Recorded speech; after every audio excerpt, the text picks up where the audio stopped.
A single damaged American cruiser was about to be erased by an entire Japanese fleet, and only a handful of sailors standing in freezing seawater could stop it. On March 26, 1943, in the icy emptiness of the Bering Sea, the U.S. Navy set out to cut Japan's lifeline to its occupied islands in Alaska. American commanders expected an easy interception of a lightly protected convoy. Instead, radar revealed a nightmare. An overwhelming Japanese force led by powerful cruisers and destroyers, blocking every path to safety.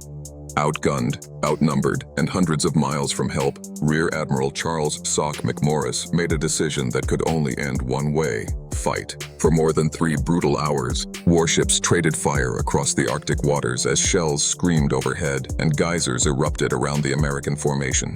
Then disaster struck. A Japanese shell ripped below the waterline of USS Salt Lake City, flooding her hull and extinguishing the boilers that kept her alive. The cruiser slowed, stopped, and drifted helplessly as enemy warships closed in for the kill. On the bridge, officers quietly accepted what seemed inevitable. But while death approached from the horizon, a desperate sacrifice unfolded through the smoke. American destroyers charged directly at the Japanese fleet, drawing a storm of fire so intense it looked like the ocean itself was exploding. Their courage bought precious minutes.